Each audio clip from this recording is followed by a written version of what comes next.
Are you wondering if a $2,000 fourth stimulus check is coming your way this Thanksgiving? Well, you're not alone. Stay tuned because we're about to break down everything you need to know about this potential financial relief and how it could impact you directly. From the struggles of inflation to the uncertain economy, we'll explore the factors that could lead to another round of stimulus checks. Whether you're on Social Security, SSDI, SSI, or a fixed income, this video will give you the updates you've been waiting for. By the end, you'll understand exactly what's happening in the economy, whether another stimulus check is in the works, and if it could provide the relief you're hoping for. You won't want to miss out on this important information. Welcome to Financial Area, the channel where we keep you updated on the latest financial news and tips. If you haven't already, be sure to subscribe and like the video to help us reach more people who need this crucial information. Let's dive into today's video. The cost of living continues to climb, and most Americans are feeling the strain. With inflation running at high levels, everyday expenses like food, gas, and rent are becoming increasingly unaffordable. For many, it's not just a matter of budgeting better, but rather finding ways to make ends meet with the same or less income. Prices for basic goods are rising faster than wages, leaving millions struggling to keep up. This persistent inflation has left many feeling financially squeezed, and for those on fixed incomes, like Social Security or SSI, the challenge is even more significant. Every penny counts, and yet many are finding it harder to stretch that income as far as it used to go. As a result, consumer debt is skyrocketing. Credit card balances are piling up as people turn to plastic to cover necessary purchases, with interest rates making those debts harder to pay off. More and more individuals and families are resorting to borrowing just to cover their daily needs. It's becoming increasingly common for people to have significant amounts of credit card debt that they are unable to pay off in full, month after month. The situation isn't just frustrating, it's becoming unsustainable. With mounting debts and rising prices, many are falling deeper into financial holes that feel nearly impossible to climb out of. This is especially true for those living on fixed incomes, where every extra expense feels like a financial emergency. Adding to this complexity is the state of the job market. While unemployment rates may seem steady on the surface, the quality of jobs being offered is a different story.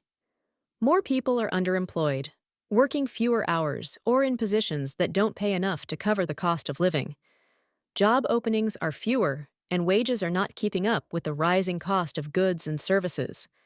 For someone already struggling financially, finding stable, well-paying work feels like an uphill battle. The situation is further complicated by the fact that inflation continues to outpace wage growth, meaning that even those who are working may feel as though they aren't getting ahead. In the midst of all this, many are left wondering how they'll make it through the next few months, much less plan for the future.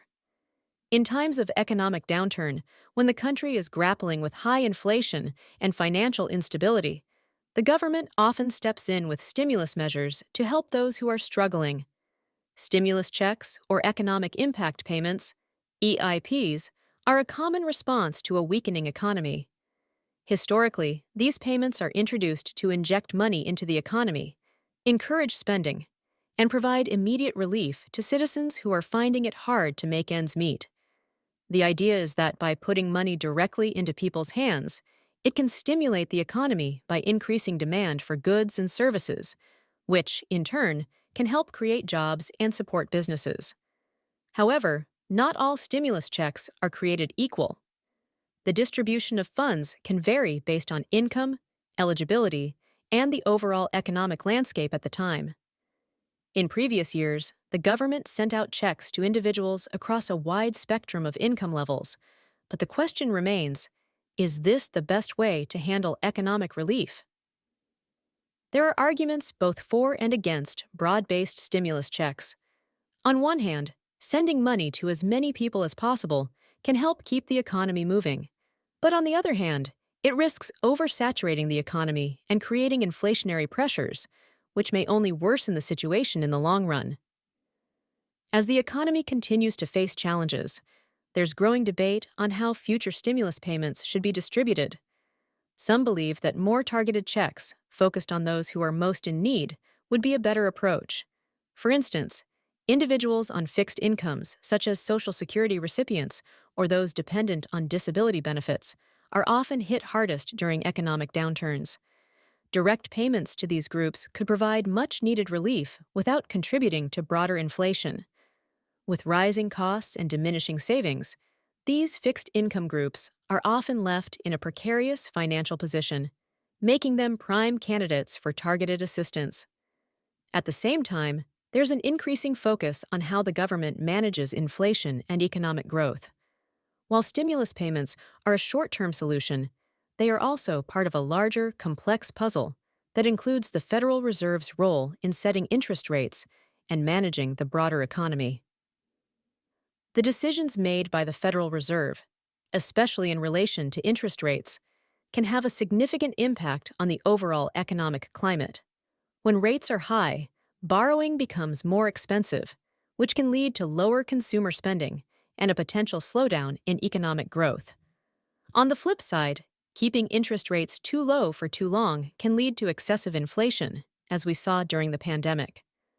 Balancing these factors is critical in determining not only whether stimulus checks will be issued, but also how they will be distributed and how they might impact inflation. As the economy faces its next phase of recovery, or potential recession, it's clear that policymakers will need to consider a variety of factors when determining the future of stimulus checks. While it may not be a question of if more stimulus will be necessary, it's clear that there needs to be a more measured and thoughtful approach to providing relief in a way that doesn't worsen the financial instability already at play. With the ongoing economic uncertainty, the future of direct payments remains very much up in the air. But one thing is certain: those who need assistance the most will be closely watching to see if the government steps up with a solution that can provide long-term relief without jeopardizing the overall economic health of the country. Looking ahead, the next economic downturn or recession could trigger another round of stimulus checks. Historically, stimulus payments have been issued during times of economic contraction, such as in 2001, 2008, and again in 2020. The pattern is clear. When the economy is struggling, particularly in times of high unemployment or financial distress, lawmakers tend to pass stimulus measures to help stabilize the situation. In the past, these checks have been used as a tool to provide immediate relief, boost consumer spending, and encourage economic recovery. With the current economic conditions, rising inflation, high consumer debt, and uncertainty about future growth, it's not hard to imagine another stimulus package on the horizon. However, the next round of payments may look different from what we've seen in previous years.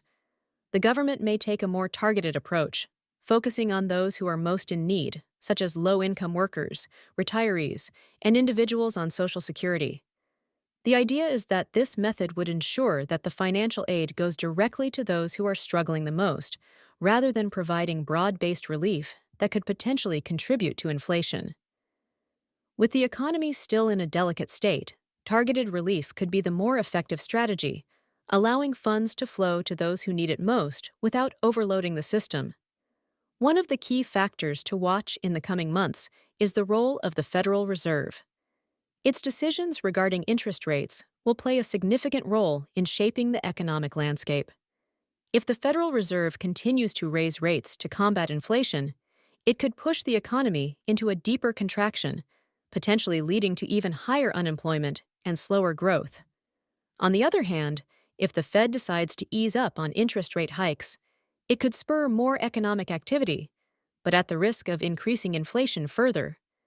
The balancing act the Federal Reserve faces could be the catalyst for further stimulus payments, as lawmakers often respond to shifts in the economy by passing relief measures.